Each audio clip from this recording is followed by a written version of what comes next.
Hello दोस्तों, स्वागत है आप सभी का एग्जाम बी में। तो यहाँ पर मैं आपके लिए एग्जाम रिलेटेड एमसीक्यूज लेके आया हूँ जो कि इंग्लिश और हिंदी दोनों ही लैंग्वेजेस में होंगे। आप किसी भी लैंग्वेज से हो आप आराम से यहाँ पर पढ़ाई कर सकते हो। यहाँ पे जो ऑप्शंस होंगे उनसे रिलेटेड भी मैं आपको बहुत चीजें बताऊंगा। तो यहाँ पे ऐसा नहीं होगा कि आपको एक क्वेश्चन का एक उत्तर मिलेगा, यहाँ पे एक क्वेश्चन के साथ में आपको बहुत सारे क्वेश्चंस देखने को मिलेंगे। तो चलिए देखते हैं हमारा पहला क्वेश्चन। ओके, तो अगर आप यहाँ पे हमारा पहला क्वेश्चन देखेंगे तो Shiv Kumar Sharma is associated with which instrument, यानी कि ये बात कर रहा है कि जो शिव कुमार शर्मा है उसका संबंध किस वाद्य यंत्र से है। यानी कि अगर हम बात करेंगे किस म्यूजिकल इंस्ट्रूमेंट से है तो वो किस म्यूजिकल इंस्ट्रूमेंट से है, तो वो है संतूर। ओके, तो संतूर बजाते हैं। संतूर किस प्रकार का होता है भाई? अगर आप देखोगे संतूर इस प्रकार से होता है। ये संतूर है या नहीं है? ये आपका है नादस्वरम। पहली बात तो संतूर क्या होता है? संतूर आपको कैसे मिलेगा? वो होता है स्ट्रिंग वाला। ठीक है, संतूर आपको स्ट्रिंग वाला ही आपको यहाँ पे देखने को मिलेगा। स्ट्रिंग मतलब जैसे आपको सितार देखा है आपने, तो संतूर कुछ उसी टाइप का आपको देखने को मिलता है। ये है आपका नादस्वरम। ओके, नादस्वरम भी बहुत इंपॉर्टेंट है, लेकिन आंसर हमारा क्या है? आंसर हमारा है संतूर। चलिए अगला क्वेश्चन देखिए। विच of the following substance is insoluble in water. आपने बताना है कि इनमें से कौन सा पदार्थ जो है वो पानी में अघुलनशील है। अघुलन का मतलब वो पानी की डेंसिटी से अगर भारी होगा तो वो नीचे बैठ जाएगा। तो देखिए दूध, दूध कंप्लीटली पानी में घुल जाता है। देखा होगा ना, दूध वाला पानी मिलाता है, तो यही है। शुगर, शुगर को आप घोलते जाओगे पानी में बिल्कुल घुल जाएगी, दिखेगी भी नहीं, तो ये भी उत्तर नहीं है। सॉल्ट, नमक भी पानी में पूरा घुल जाता है, ये भी आपका cross. Chalk powder, chalk powder कभी भी पानी में पूरा नहीं घुलता क्योंकि ये हल्के हल्के स्टोन रेत से मिलके बना होता है। देख रहे हो आप? तो यहाँ पे अगर आप देखोगे तो चौक आपको कभी भी पानी में जितनी घुल सकती है उतनी घुलेगी, उसके बाद वो वहां पे मिल जाएगी, वहां पे आपको नीचे मिल जाएगी। जब घर में आपने देखा होगा पुताई होती है तो पुताई के नीचे जब आप व्हाइट पेंट वाला देखोगे ना, सफेद पुताई वाला जो देखोगे, उसके नीचे आप देखोगे पूरा का पूरा रेत जम गया है, तो वो पूरा का पूरा क्या होता है? हमारा चॉक पाउडर होता है। तो ये कंप्लीटली पानी में नहीं घुलता है, तो इन्होंने यही पूछा था, तो हमारा आंसर हो गया चॉक पाउडर। अगला देखो, which department of government of India launch one health pilot project. यानी कि मैं यहाँ पे बात कर रहा हूं कि भारत सरकार के कौन से विभाग ने यहाँ पे वन हेल्थ नामक एक पायलट प्रोजेक्ट की शुरुआत करी है। प्रायोगिक परियोजना, मतलब कि पायलट प्रोजेक्ट क्या होता है? जो पहली बार हमने शुरू किया होता है। क्या ये आपका उपभोक्ता मामले का विभाग है, डिपार्टमेंट ऑफ कॉमर्स है, डिपार्टमेंट ऑफ फार्मास्यूटिकल्स है, या फिर department of animal husbandry and dairying है? तो क्या होगा इसका उत्तर? यह है हमारा department of animal husbandry and dairying. ठीक है, अब यहाँ पे ध्यान देना, ये एक मंत्रालय है, ministry of fisheries, animal husbandry and dairying. और अगर मैं आपसे पूछूं कि इसके केंद्र में मंत्री कौन है, तो आपका जवाब क्या रहेगा? यह है आपका पुरुषोत्तम। मैं यहाँ पे इंग्लिश में लिख देता हूं, ठीक है, पुरुषोत्तम रूपाला।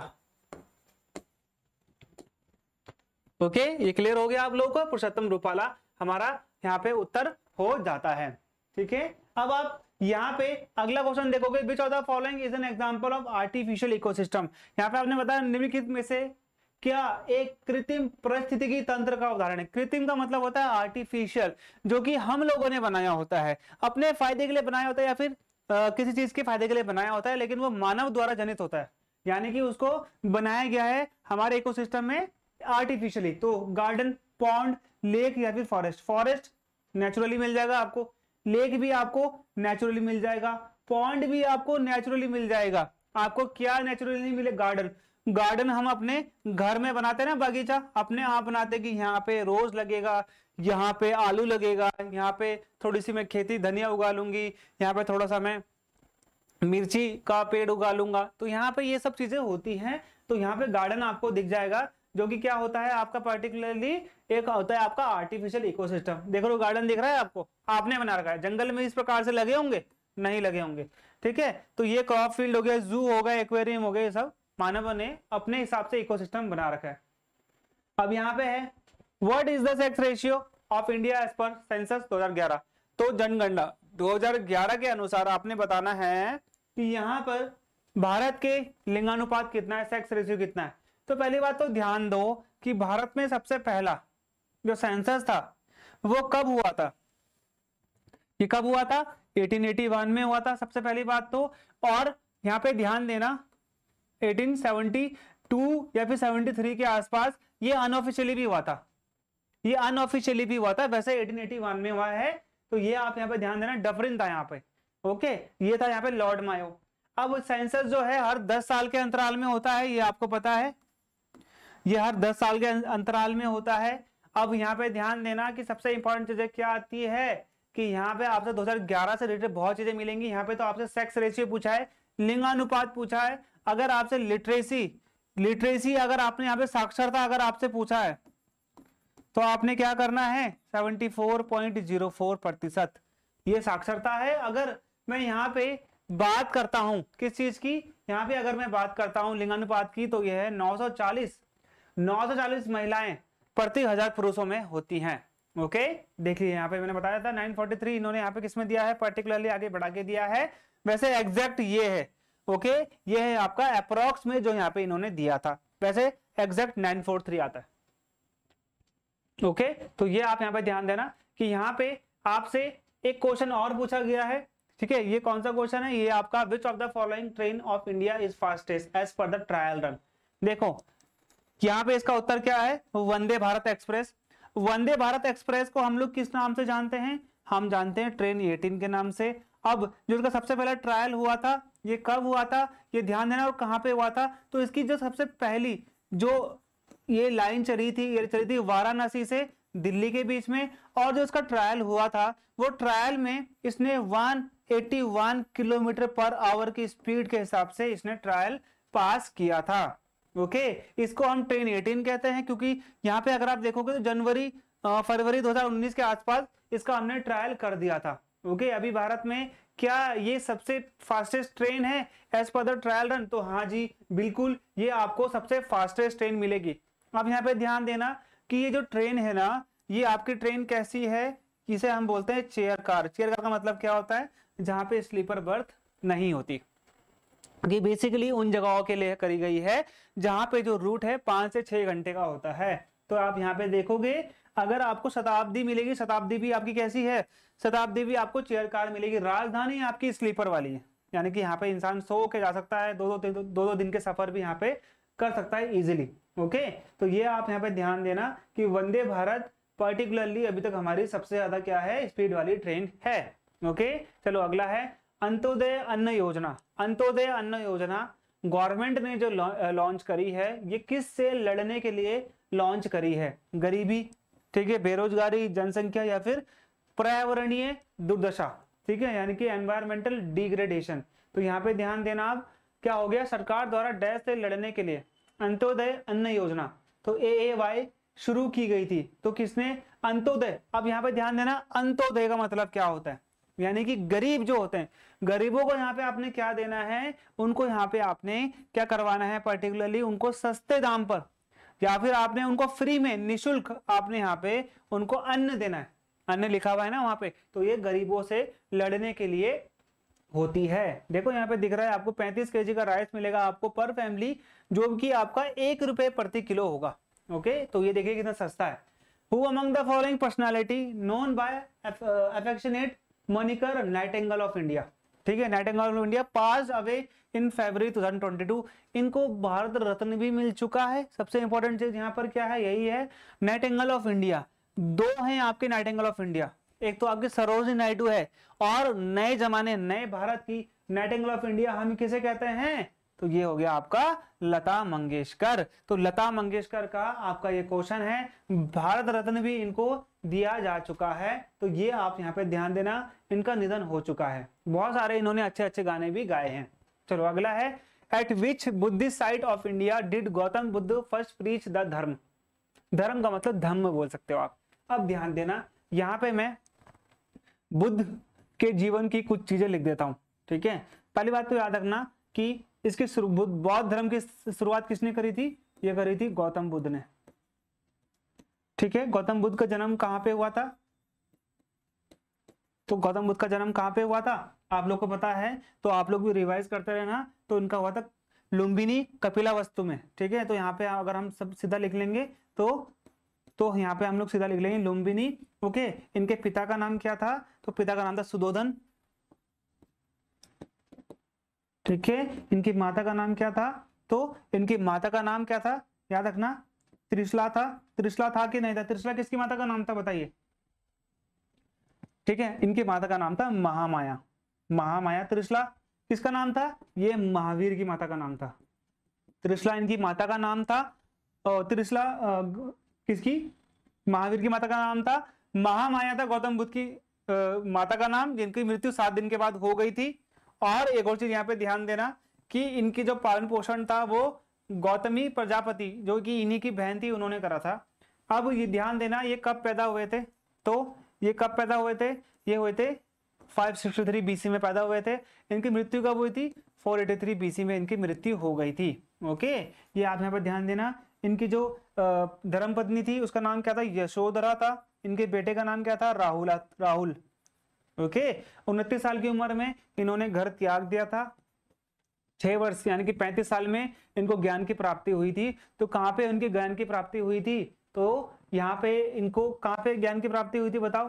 ठीक है, कुशीनगर में।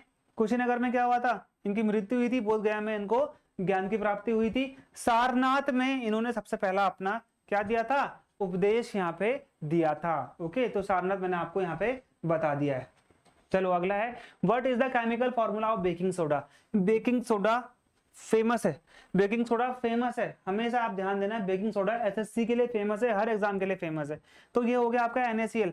NaCl क्या होता है? पहली बात तो Na मतलब होता है सोडियम क्लोराइड हो गया। ठीक है, O3 क्या होता है बताना जरा मुझे? इसे हम बोलते हैं ओजोन। ओके, ये आता है एग्जाम में बहुत बार, ओजोन आता है O3। ओके, ये आप ध्यान देना। अब ये है आपका NaHCO3, इसका मतलब क्या हुआ? Baking soda. ओके, तो बेकिंग सोडा आपने देखा होगा किस लिए होता है? एक होता है बेकिंग सोडा, एक होता है वॉशिंग सोडा। वॉशिंग सोडा क्या हो गया आपका? ये वाला हो गया। बेकिंग सोडा क्या हो गया आपका? NaCO3, जो हम बेक करने के लिए, आपने देखा होगा जो बंद होते हैं, यानी कि जो मैं बन के रस की बात कर रहा हूं, अगर किसी को फुलाना है तो यहाँ पे हम बेकिंग सोडा की मदद लेते हैं। जो भारत में भारतीय अर्थव्यवस्था है, इसमें वित्तीय वर्ष कब से कब तक होता है? यानी कि जो हमारा फाइनेंशियल ईयर है वो कब से कब तक हम लोग मनाते हैं? मनाते का मतलब कब से कब तक चलता है। तो यहाँ पे आपने देखा होगा हम लोग 1 अप्रैल को हमेशा क्या बोलते हैं कि यार नया फाइनेंशियल ईयर है, नया फाइनेंशियल ईयर है। तो हम लोग हमेशा क्या बोलते हैं कि 1 अप्रैल को हमारा क्या आएगा? यहाँ पे नया फाइनेंशियल ईयर स्टार्ट हो जाएगा। तो यहाँ पे ध्यान देना कि 1 अप्रैल से 31 मार्च के बीच में हमको हमारा क्या देखने को मिलेगा? हमेशा हमको हमारा क्या देखने को मिलता है? एक फाइनेंशियल ईयर देखने को मिलता है। लेकिन अगर कभी भी आपसे भारतीय कृषि का अगर आपसे वित्त वर्ष पूछ लिया जाए, ठीक है, अगर आपसे यहाँ पे हमेशा अगर आपसे पूछ लिया जाए तो यहाँ पे क्या बोलोगे आप? ठीक है, यहाँ पे 1 जुलाई बोलोगे या 1 जून बोलोगे? ठीक है, तो 1 जुलाई से 30 जून आपको यहाँ पे देखने को मिल जाएगा। ओके, तो ये है आपका इंपॉर्टेंट। अब आप देखना RBI का जो फाइनेंशियल ईयर था ना वो 1 जुलाई से 30 जून के बीच में था। तो यहाँ पे इन्होंने क्या बोला है कि अब सेम इनका और कृषि का सेम होता था, लेकिन RBI का भी अब 1 अप्रैल से 31 मार्च के बीच में ही होगा। सैम जो है एक व्यक्ति का नाम है, ये बात कर रहा है example of an igneous rock which of the following can it be, यानी कि ये आग्नेय चट्टानों के बारे में बात कर रहा है, उदाहरण है। और ये चर्चा कर रहा है किसकी? आग्नेय चट्टानों की, यानी कि इग्नियस रॉक की। तो यहाँ पर ये किसकी बात कर रहा है? अब ध्यान देना, 3 प्रकार के पत्थर होते हैं, ये आप लोगों ने पढ़ा होगा। सबसे पहला आ गया आपका इग्नियस रॉक, दूसरा आ गया आपके यहाँ पे सेडिमेंट्री रॉक, अभी इनके बारे में बताऊंगा। तीसरा आ गया यहाँ पे आपका मेटामॉर्फिक रॉक। इग्नियस मतलब होता है आग्नेय, इनका जो फॉर्मेशन होता है वो किससे होता है? वो होता है ज्वालामुखी से। ठीक है, सेडिमेंट्री किससे होता है? ये होता है अवसाद। अवसाद का मतलब क्या होता है? सेडिमेंट। सेडिमेंट का मतलब क्या होता है? जो नदियां जो पानी अपने साथ बहा के लाए तत्व और उनसे पत्थर बन रहा है। ठीक है, बालू। मेटामॉर्फिक होता है कायांतरित। कायांतरित का मतलब क्या होता है? जो इन दोनों के बाद इग्नियस रॉक है उसके बाद क्या बनेगा? मेटामॉर्फिक। सेडिमेंट्री रॉक है उसके बाद क्या बनेगा? मेटामॉर्फिक, यानी कि इसके बाद में जो चेंज होते हैं। ओके, समझ में आ गया। अब वो आग्नेय चट्टान की बात कर रहा है। मार्बल होता है मेटामॉर्फिक रॉक, सैंडस्टोन होता है सेडिमेंट्री रॉक, लाइमस्टोन चूना पत्थर भी क्या होता है आपका? Sedimentary rock. सेडिमेंट का मतलब होता है जो अवसाद से बनते हैं। बसाल्ट, अगर वो बसाल्ट की बात कर रहा है तो बसाल्ट आपको सबसे ज्यादा कहाँ पे मिलेंगे? ये वैसे तो आपको यहाँ पे सबसे ज्यादा मिलेंगे ये समुद्र तल के बेड में, ओके, समुद्र तल में मिलेंगे, क्योंकि वहां पर बहुत सारी जो ज्वालामुखी है वो फटती है और उसका जो लावा है वो यहाँ पे आके रह जाता है। तो यहाँ पे ध्यान देना कि ये बसाल्ट भी एक आग्नेय होता है जो कि ज्वालामुखी से फटने के बाद ये अवसाद निकलता है। ठीक है, तो बेसिकली किसकी बात कर रहा है? बसाल्ट की बात कर रहा है। Which country won the 2018 FIH men's hockey world cup? तो ये मेंस हॉकी वर्ल्ड कप की बात कर रहे हैं, तो ये कौन जीता है? आपके हिसाब से आपको आंसर बताना है। तो देखना यहाँ पे कि बेल्जियम ने नीदरलैंड को हराया था फाइनल में और बेल्जियम जीत गया था 2018 का। ये आपका जो वर्ल्ड, एक तरीके से आप बोल सकते हो मेंस हॉकी वर्ल्ड कप, ये जीता है नीदरलैंड। अब आप यहाँ पे ध्यान, बेल्जियम नीदरलैंड को हराकर, आप ध्यान देना कि ये 2022 और यहाँ पे इसके बाद जो भी होने वाला है यहाँ पे, आई थिंक ये थोड़ा लेट हुआ है, तो यहाँ पे भारत का उड़ीसा स्टेट करवाएगा यहाँ पे वर्ल्ड कप। ओके, अब गयासुद्दीन बलबन की अगर हम लोग बात करें, बलबन बहुत इंपॉर्टेंट है क्योंकि ये है आपका गुलाम वंश का। गुलाम वंश का मतलब ये है किसका? ये है आपका दिल्ली सल्तनत का, जिसने 1265 से 1286 के बीच में दिल्ली सल्तनत पे राज किया। इसने कौन सा टाइटल लिया था? अब दिल्ली सल्तनत की मैं यहाँ पे अगर बात करूं, दिल्ली सल्तनत की अगर मैं यहाँ पे बात करूं, तो यहाँ पे दिल्ली सल्तनत की शुरुआत होती है 1206 में। कौन करता है? तो ये करता है कुतुबुद्दीन ऐबक करता है।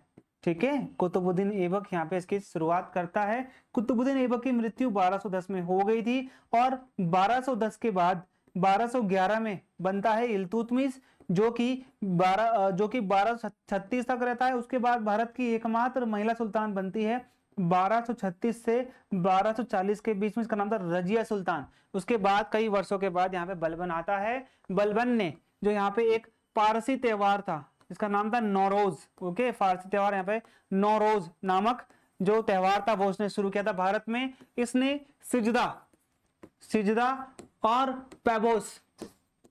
और पेबोस नामक दो प्रथा भी चलाई थी। इसने अपना दरबार जो था वो किसमें? वो ईरानियन यानी कि ईरानी प्रथा में इसने अपना दरबार शुरू किया था, ईरानी प्रथा में बलबन ने। ठीक है, और ध्यान देना कि बलबन ने क्या करा था, जो इल्तुतमिश ने चालीसा नामक एक संगठन बनाया था, वो चालीसा जिसे हम बोलते थे तुर्क ए चहलगामी, वो इसने खत्म करवा दिया था। तो 14वां का आंसर यहाँ पे क्या हो जाएगा? ये हो जाएगा यहाँ पे जिल्ले इलाही नामक। इसने बोलता कि मैं जिल्ले इलाही हूं, मैं भगवान की छाया हूं। ओके, भगवान की मैं छाया हूं। Who among the following devised the policy doctrine of lapse? Doctrine of lapse यानी कि इसे हम बोलते हैं क्या? यहाँ पे व्यपगत का सिद्धांत, इसे हम बोलते हैं हड़प की नीति। हिंदी में आप इसे क्या बोलोगे? हड़प की नीति। ओके, इसको स्टार्ट किया था, आप देखो 1853 के आसपास। यहाँ पे आपको मिलेगा लॉर्ड डलहौजी।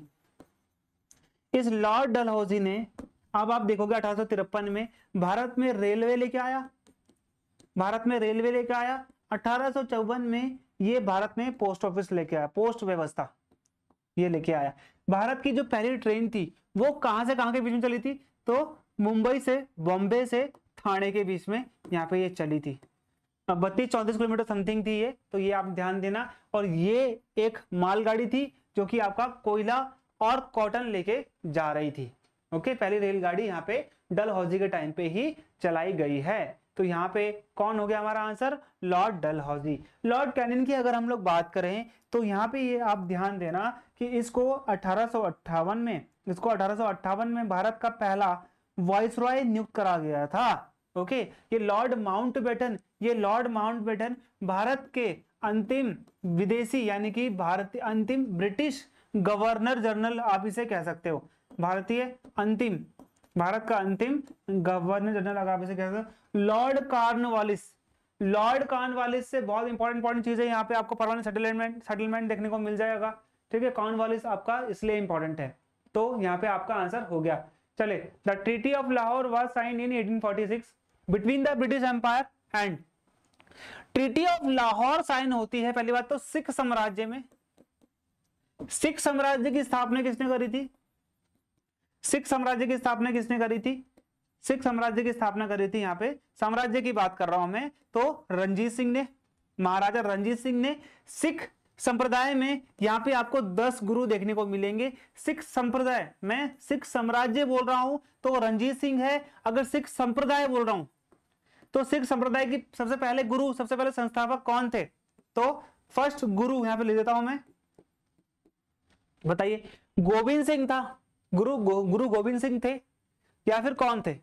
ठीक है, गुरु गोविंद सिंह है सबसे इंपॉर्टेंट, आपके लिए यहाँ पे पढ़ना आपको जरूरी है। ओके, और सबसे पहले आपको कौन मिल जाएंगे ये आपने मुझे कमेंट में लिख के बताना है। ओके, तो महारानी चांद कौर, महाराजा रणजीत सिंह, महाराजा दलीप सिंह और महाराजा खड़क सिंह। तो यहाँ पे अगर मैं बात करूं Maharaja Dalip Singh, it is a right answer, ये आपका सही उत्तर है। अब याद रखना कि जो दलीप सिंह ने जो ये ट्रीटी साइन करी थी, इस ट्रीटी को साइन करने के बाद इन्होंने कोहिनूर हीरा जो है वो ब्रिटिश महारानी को दे दिया था और इन दलीप सिंह को भारत से हटा दिया गया और इसके बाद इनको लंदन में रखा गया। लंदन में कुछ टाइम के बाद इनकी मृत्यु हो जाती है। ओके, ये आपको मिलेंगे दलीप सिंह, बहुत इंपॉर्टेंट व्यक्ति हैं ये, बहुत इंपॉर्टेंट। ये वो कोहिनूर आपको दिख रहा होगा यहाँ पे। ओके, चलो, Which of the following is the only large river in the Indian desert? भारतीय रेगिस्तान में, तो भारत का जो रेगिस्तान है सबसे बड़ा रेगिस्तान है भारत का, मतलब ये थार हो गया। ठीक है, ये आपने थार रेगिस्तान देखा होगा, आपको ये पाकिस्तान तक स्प्रेड मिलेगा। ठीक है, थार रेगिस्तान। अब इससे रिलेटेड मैं आपको एक और चीज बता देता हूँ कि सबसे ज्यादा अगर कभी आपसे पूछ लिया जाए कि सबसे ज्यादा डेंसिटी वाला, यानी कि सबसे ज्यादा लोगों की डेंसिटी वाला, जनसंख्या घनत्व वाला वो कौन सा है, रेगिस्तान कौन सा है, तभी भी आपने थार उत्तर देना है। तो थार में आपको कौन सी नदी मिलेगी, ध्यान देना यहाँ पे, कोसी नदी तो नहीं है। ओके, कोसी नदी तो क्या है, बिहार का शोक बोलते हो आप इसे, बिहार का शोक बोलते हो, ये एग्जाम में आता है। ठीक है, बनास हो गया, बेतवा। तो याद रखना बनास और बेतवा किसकी सहायक नदी है? ठीक है, क्योंकि उसका उत्तर तो लूनी रिवर है। लूनी रिवर वैसे निकलती कहां से है, तो अभी कभी आएगा तो ये आप कर देना, अरावली की पहाड़ियों से निकलती है। और ये कहां पर जाकर गिर जाती है, तो ये जो हमारा थार डेजर्ट है वहां पर जाकर कहीं विलुप्त हो जाती है। तो इसीलिए इसको किसकी गंगा भी कहते हैं, रेगिस्तान की गंगा भी इसको कहा जाता है। ओके, तो यहाँ पे देखो, ये आपको दिख गया होगा, ये आपका लूनी है, ये देखो ये आपको दिख रहा है लूनी रिवर, ये यहाँ से कहीं से निकलती है, ये अरावली है। और यहाँ पे ये वाला इसका कैचमेंट एरिया है, यानी कि यहाँ पर ये खत्म हो जाती है, पता नहीं चलता लोगों को। सर क्रीक है वैसे, ये जगह का नाम क्या है, सर क्रीक। ओके, चलो, which are the following state of India will host the 2023 men's hockey world cup? मैंने आपको बताया था हॉकी वर्ल्ड कप में थोड़ा प्रॉब्लम है, तो इसीलिए मैंने आपको ये पहले बता दिया था कि मेंस हॉकी वर्ल्ड कप की जो मेजबानी है वो कौन करेगा, उड़ीसा करेगा। ठीक है, अब उड़ीसा के सीएम कौन है ये याद रखना आप लोग, उड़ीसा का सीएम है नवीन पटनायक। ओके, ये हो गया नवीन पटनायक। और दूसरी इंपॉर्टेंट चीज आप उड़ीसा से क्या समझोगे कि उड़ीसा में भारत का सबसे लंबा बांध है, सबसे लंबा बांध है जिसका नाम है हीराकुंड बांध। और ये जो हीराकुंड बांध है, अगर आपसे कभी पूछेगा ये कौन सी नदी में है, तो याद रखना ये है आपका महानदी। ओके, ये हो गया यहाँ पे आपका सही उत्तर। ओके, महानदी को हम उड़ीसा का शोक भी कहते हैं। ओके, ये देख लीजिए उड़ीसा। अगर कभी आपसे पूछ ले जाए उड़ीसा का पुराना नाम क्या था, तो उड़ीसा का पुराना नाम है कलिंग, जहां पर अशोक ने क्या करा था, एक बार आक्रमण किया था। Who is the author of the book Modi government new surge of communalism? Communism का मतलब क्या होता है, पहले तो आप ध्यान देना। ठीक है, कम्युनिस्ट का मतलब क्या होता है? कम्युनिज्म होता है कम्युनिस्ट पर्टिकुलरली जहां पर सरकार का हर चीज में दबाव हो, सरकार का अधिग्रहण सारी चीजों में ज्यादा हो। ठीक है, समझ गए आप? यहाँ पे कम्युनिस्ट देश आपने देखे होंगे, चाइना है, रशिया है, वियतनाम भी है, वैसे तो 4-5 ही है वैसे जो फुल आपको क्या मिलेंगे, कम्युनिस्ट मिलेंगे। वैसे तो नॉर्थ कोरिया भी, लेकिन नॉर्थ कोरिया अपने आप को इंडिपेंडेंट बोलता है। इन कम्युनिज्म इन कंट्रीज में क्या होता है कि वन पार्टी, सिर्फ एक ही पार्टी डोमिनेट करती है, एक ही पार्टी होती है, इसी पार्टी के लोग राष्ट्रपति बनते हैं हमेशा, मतलब एक ही वन पार्टी डोमिनेंस होता है। तो ये किसने लिखी है, ये लिखी है सीताराम येचुरी ने। ये नेता है सीपीआईएम के, communist party of India, Marxist के। देखिए, न्यू सर्च ऑफ कम्युनिज्म, तो ये आपको मिल जाएगी इनके द्वारा। बहुत इंपॉर्टेंट बुक है, जो कि ये बहुत बड़े व्यक्ति यहाँ पे माने जाते हैं। ठीक है, which of the following is the state of origin of the Odisha dance form? बहुत इंपॉर्टेंट है, इसमें ऐसा कुछ है नहीं कि यहाँ पे आपको दिख जाएगा कि भाई ओडिसी डांस कहाँ पे होता है। बहुत सिंपल क्वेश्चन है। ओडिसी डांस उड़ीसा में ही होता है। तमिलनाडु में कौन सा डांस होता है? भरत नाट्यम होता है। केरला में कुचिपुड़ी, और क्या होता है? कुचिपुड़ी। ओके, कथकली। आंध्र प्रदेश में क्या होता है? कुचिपुड़ी, सॉरी कुचिपुड़ी यहाँ पे होता है, यहाँ पे होता है। केरला में क्या होता है? कथकली, मोहिनीअट्टम। कथकली और मोहिनीअट्टम। ओके, सिर्फ कथक की बात करेंगे तो वो यूपी में होता है। आंध्र प्रदेश में कुचिपुड़ी होता है, भरतनाट्यम तमिलनाडु में होता है, उड़ीसा में ओडिसी होता है। ओके, और एक और क्वेश्चन हमेशा आता है आसाम का। आसाम का आपको एक डांस मिलेगा सतरिया। सतरिया डांस हमेशा आता है। ओके, तो ये आपको मिलेगा आसाम का। चलो अगला है, which of the following state has two house in the state legislature. अब ध्यान देना, अगर मैं यहाँ पे राज्य का विधानमंडल बोलूं, राज्य का विधानमंडल, स्टेट लेजिस्लेचर की यहाँ पे अगर मैं बात करता हूं, तो यहाँ पे राज्य का विधानमंडल आपको मिलेगा विधानसभा और विधान परिषद। ठीक है, ये दो चीज आपको देखने को मिलेंगी। विधान परिषद मैक्सिमम भारत के राज्यों में आपको सारे के सारे एक ही हाउस मिलेगा। ठीक है, लेकिन सिर्फ आपको 6, 3, 4, 5, 6 राज्यों में आपको दोनों हाउस देखने को मिलेंगे, विधानसभा विधान परिषद। तो चलिए ऊपर से स्टार्ट करते हैं। सबसे पहले हो गया आपका उत्तर प्रदेश, फिर हो गया यहाँ पे आपका बिहार, फिर हो गया यहाँ पे आपका महाराष्ट्र, फिर यहाँ पे हो गया आपका कर्नाटक, फिर यहाँ पे हो गया आपका आंध्र प्रदेश, फिर यहाँ पे हो गया आपका तेलंगाना। ठीक है, ये चीज आपकी यहाँ पे क्लियर हो गई है। तो ये आपके हैं 6 ऐसे राज्य जहां पे आपको क्या देखने को मिलेगा, ये आपको 2 सदन देखने को मिलते हैं। बाकी सब जगह आपको एक ही हाउस देखने को मिलेगा। How many fundamental duties of India citizen are there in the Indian constitution. Fundamental duties की बात करते हैं तो यह है आपका मौलिक ड्यूटीज मतलब कर्तव्य। तो टोटल हमारे पास कितने कर्तव्य हैं? तो 11 ड्यूटीज हैं। अब ध्यान देना कि ये 42वें अमेंडमेंट एक्ट से संविधान में जोड़े गए थे, जो कि 1976 में आए थे। जब इसको जोड़ा गया था तब टोटल यहाँ पे आपको 10 ड्यूटीज देखने को मिलेंगी। लेकिन आप ध्यान देना 2002 में आर्टिकल 21A जो कि होता है राइट टू एजुकेशन, इसको जोड़ा गया था हमारे को एज अ 11th ड्यूटी, जो कि 2010 की बात है। 1 अप्रैल 2010 से ये लागू हुआ था। 2002 में 86th अमेंडमेंट एक्ट आया था, जिसमें हमको शिक्षा के अधिकार के बारे में बताया गया था। तो वर्तमान में आपकी कितनी ड्यूटीज हैं? टोटल आपको 11 ड्यूटीज देखने को मिल जाती हैं। चलो अगला क्वेश्चन है, Aihole was the capital of Cholas, Pallava, Chalukya या फिर पांड्यास। पांड्यास का जो आपको मैक्सिमम देखने को मिलेगा ना, वो आपको तमिलनाडु में देखने को मिलता है। ठीक है, चालुक्य का आपको केरला के आसपास देखने को मिलता है। पल्लव भी आपके वही है। चोलास आपको साउथ के मैक्सिमम पार्ट्स में आपको चोलास देखने को मिलेंगे। तो ध्यान देना कि ये जो ऐहोल है, ऐहोल चालुक्यों की राजधानी थी, चालुक्य। ओके, चालुक्य वेंगी थे। ओके, ये हो गया आपका ये कर्नाटक वाला एरिया, और जहां पे आपको ऐहोल देखने को मिलता है। ये ऐहोल यहाँ पे चालुक्य बहुत अच्छी जगह, मतलब बहुत अच्छा इनका यहाँ पे कंट्रोल था। In which state of India is the Konark dance. Konark बहुत इंपॉर्टेंट है। अब कभी आपसे पूछ लिया जाए भारत का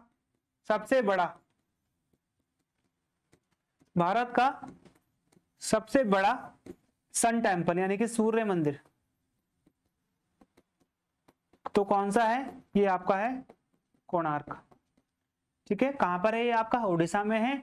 अब याद रखना कि अगर पूछ लिया जाए आपसे कि कोणार्क का जो सूर्य मंदिर है वो आपको भारत के कौन से नोट में उसकी आकृति देखने को मिलती है, तो ₹10 में आपको इसकी आकृति देखने को मिलती है। 20 में क्या है? अजंता एलोरा है। ओके, यानी कि सिर्फ एलोरा है। 50 में क्या है? 50 में आपको हम्पी देखने को मिलेगा। 100 में क्या है? 100 में आपको रानी की बाग देखने को मिलेगा। 200 में क्या है? सांची का स्तूपा है। 500 में क्या है? लाल किला है।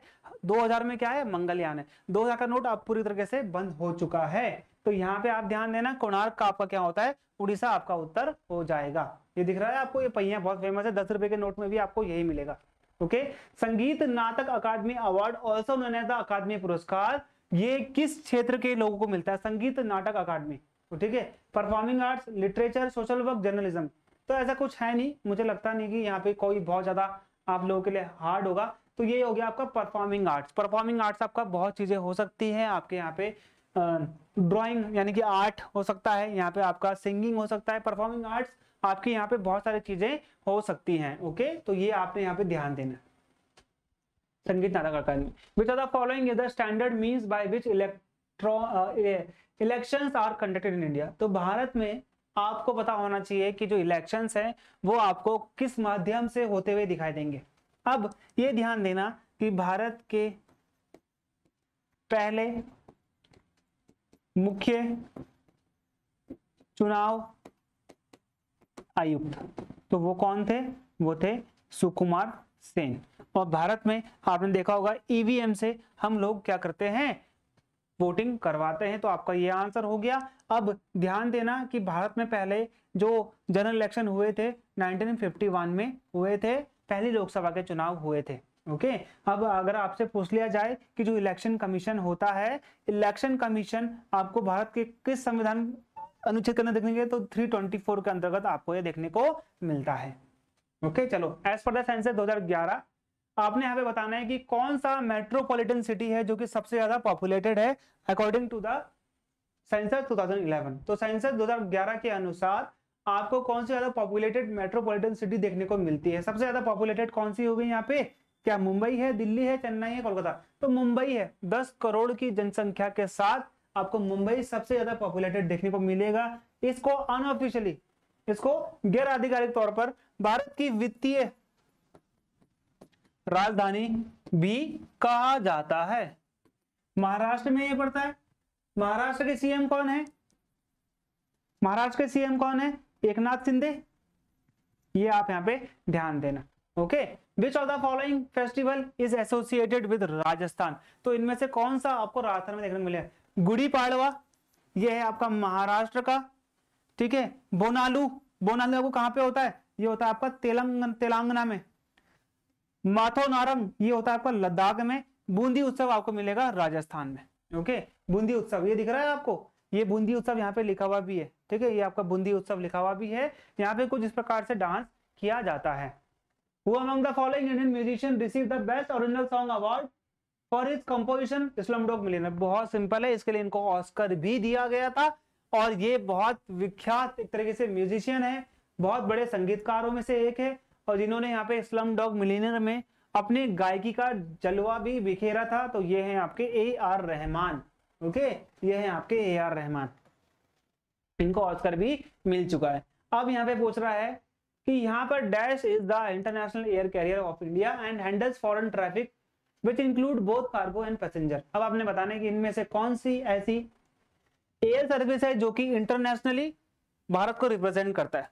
भारत की एकमात्र यहाँ पे आपको इंटरनेशनल फ्लाइट्स देखने को मिलेगी। अगर आपको इंटरनेशनल फ्लाइट लेनी है तो आपको इंडिगो से नहीं जा सकते आप, डेक्कन से नहीं जा सकते आप, जेट एयरवेज से नहीं जा सकते आप। तो आपको यहाँ पे क्या करना होगा, आपको एयर इंडिया ही आपको वहां पे चाहिए होगा, जो कि आपका क्या संभालता है, जो कि आपका इंटरनेशनल रूट संभालता है, कार्गो भी यही संभालता है। पवन हंस हो गया, ये हेलीकॉप्टर होता है। डव एयरलाइन चार्टर है। ताज एयर भी आपको चार्टर होता है। ठीक है, अब यहाँ पे इन्होंने पहले ही कर रखा है। Who is the x official chairman of NITI Aayog. NITI Aayog की स्थापना 1 जनवरी 2015 में इसने किसकी जगह ली, तो उसने प्लानिंग कमीशन यानी कि योजना आयोग की जगह ली। तो यहाँ पे ध्यान देना, नीति आयोग का जो क्या होता है, चेयरमैन होता है, वो होता है प्रधानमंत्री। ओके, अभी आप यहाँ पे और चीजों को भी ध्यान देना कि ये जो नीति आयोग है इसका फुल फॉर्म क्या होता है, national institution for transforming India होता है। अब यहाँ पे ना, यहाँ पे आपको फुल टाइम मेंबर्स मिलेंगे, पार्ट टाइम मेंबर्स मिलेंगे, और यहाँ पे आपको मेंबर्स मिलेंगे जो कि 4 होंगे, जिनको आप चुनते हैं, कौन, प्राइम मिनिस्टर। अब यहाँ पे आपसे पूछा गया है कि पहली vice chancellor Jawaharlal Nehru university की किसको चुना गया है। अब 2022 का है, करंट अफेयर है, तो याद रखना 2022 का है, लेकिन अब 2023 चल रहा है, 1 साल पुराना है, लेकिन आपके काम आएगा एग्जाम में, क्योंकि ये फर्स्ट है, अभी स्टैटिक बन चुका है।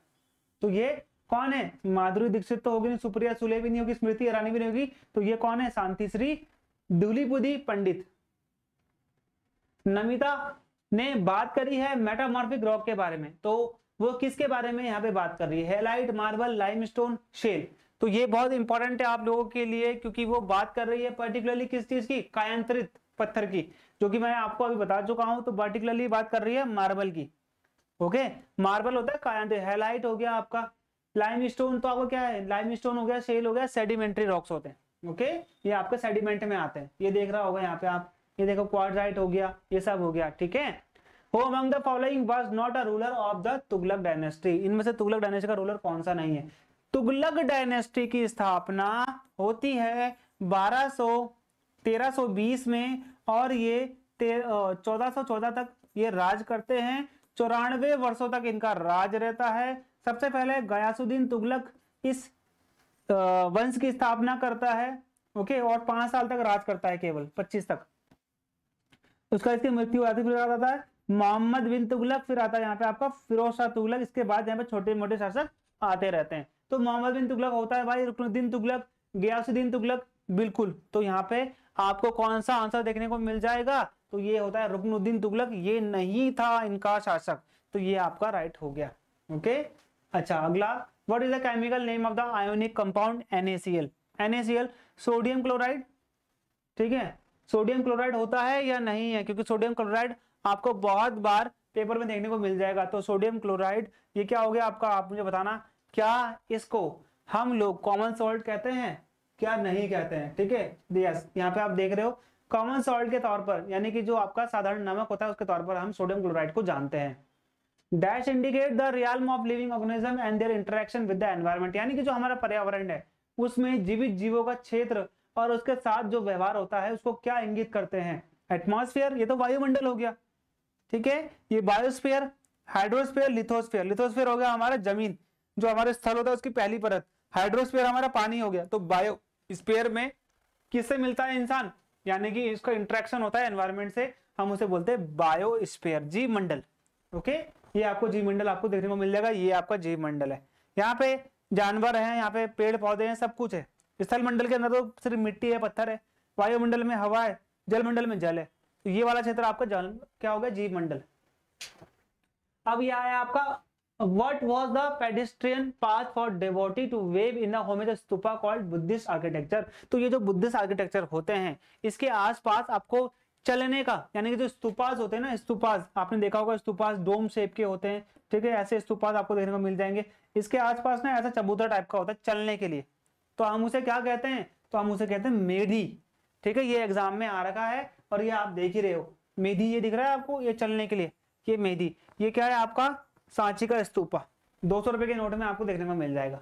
Which of the following act of 1947 regulate the Indian labor law with regard to trade union as well as individual workmen। तो यहाँ पे आप देख रहे हो निम्नलिखित में से 1947 का कौन सा अधिनियम ट्रेड यूनियनों के साथ साथ व्यक्तिगत कामगारों के संबंध में भारतीय श्रम कानूनों को विनियमित करता है। तो ये कौन सा, इंडस्ट्रियल डिस्प्यूट एक्ट आपको पहले ही यहाँ पे दिख रहा होगा, इसमें ऐसे कोई प्रॉब्लम नहीं है। तो इंडस्ट्रियल डिस्प्यूट एक्ट आपका राइट आंसर हो गया। Which team won the UEFA European football championship 2020। तो फुटबॉल चैंपियनशिप 2020 की किसके द्वारा जीती गई थी। ओके, तो यहाँ पे ध्यान देना, इटली ने इसको जीता है। अब यहाँ अगर आपसे कतर का जो फीफा वर्ल्ड कप हुआ था, कतर का फीफा वर्ल्ड कप कब हुआ था, 2022 में हुआ था कतर में, और सबसे महंगा स्पोर्ट्स इवेंट है। कौन जीता है, अर्जेंटीना जीता है। किसको फाइनल में हराया है, फ्रांस को हराया है। ओके, अगर आपसे गोल्डन बूट बोलेगा, गोल्डन बॉल बोलेगा तो मेसी को मिला है, बूट बोलेगा तो कैलिन एम्बापे हो गया, और ग्लव्स बोलेंगे तो यहाँ पे आपने ध्यान देना है कि वो भी कौन सा था, वो भी किसको मिला है, वो भी यहाँ पे आपको किसको देखने को मिलेगा, अर्जेंटीना की गोलकीपर को। तो 1960 ये हो गया आपका UEFA European football championship.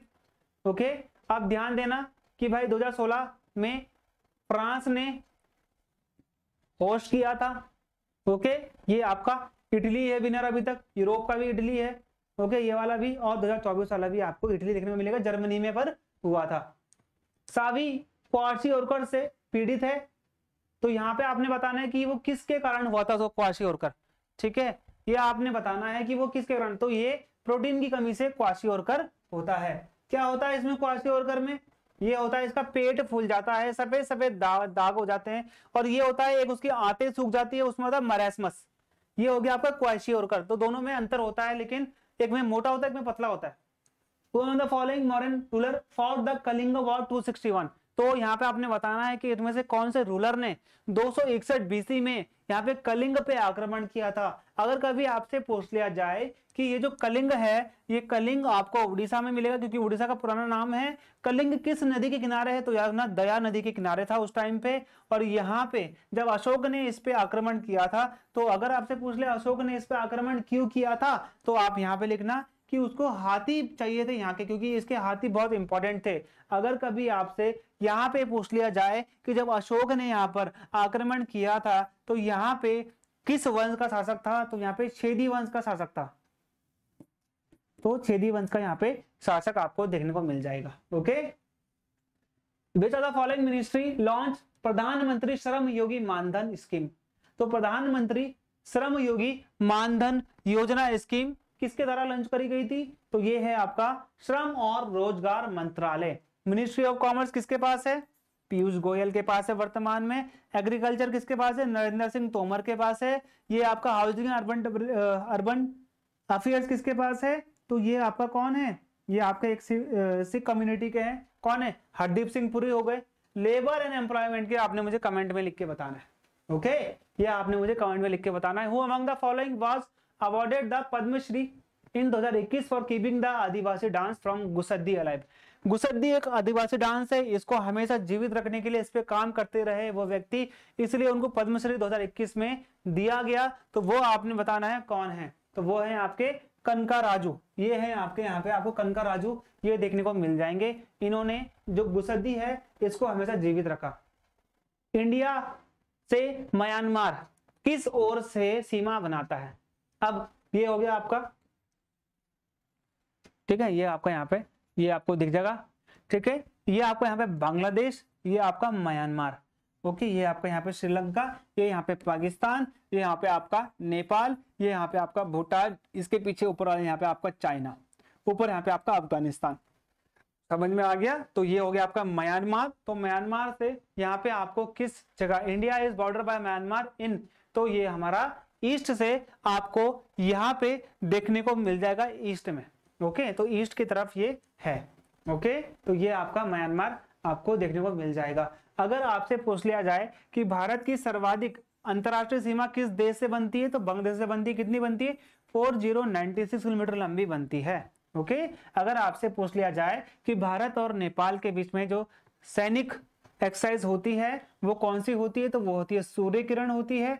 Okay, Surya Kiran. अगर आपसे बांग्लादेश से पूछा जाए तो ये होता है संप्रीति और समृद्धि। ओके, और भारत करता है चाइना के साथ, कभी अगर कर लेता है तो हैंड इन हैंड बोलते हैं उसको। ओके, और भूटान के साथ तो नहीं होती है, म्यांमार के साथ होती है यहाँ पे sunrise. The 44th chess olympiad 2022 वो इंडिया में हुआ, तो आपने बताना है कि it was scheduled in which country. ठीक है, हेल्ड इन इंडिया। अब यहाँ पे आपने बताना है कि इसके पहले वाला जो ओलंपिक था वो किस कंट्री में यहाँ पे आपको देखने को मिल जाएगा, तो वो रशिया में हुआ था। रशिया के प्रेसिडेंट का पूछा गया था अभी एसएससी के एग्जाम में, पता होगा जिन्होंने वो दिया होगा, कौन सा वाला फेज दिया होगा ना, फेज 11 था ना कि 12 था, वो देख लेना आप लोग। Vladimir Putin. ओके, रशिया की कैपिटल क्या है, मॉस्को है, ये आपको पता है, वो मॉस्को नदी के पास है। ओके, चलो अगला क्वेश्चन देखो। One of the following Indian author wrote the famous novel Gora during the nationalist movement of India. तो किस भारतीय ने गोरा नामक एक किताब लिखी थी, जो कि भारतीय मूवमेंट के दौरान उन्होंने यहाँ पे इस चीज को बताया था। ओके, तो वो कौन थे, रविंद्रनाथ टैगोर। रविंद्रनाथ टैगोर को 1913 में यहाँ पे गीतांजलि के लिए इनको यहाँ पे क्या मिला था, नोबेल पुरस्कार दिया गया था। एशिया से नोबेल पुरस्कार पाने वाले पहले व्यक्ति थे, और इन्होंने इसका जो विरोध था 1919 में किया, और इन्होंने जो सर की उपाधि थी, अपनी नाइटहुड उपाधि, वो यहाँ पे इन्होंने इसको वापस कर दी थी। अब एक ड्रामा था जहां पर नरेश ने एक क्या कहा, नरेश ने एक तरीके से एक लाइन कही, स्वराज मेरा जन्मसिद्ध अधिकार है और मैं इसे पाके रहूंगा, Swaraj is my birth right and I shall have it.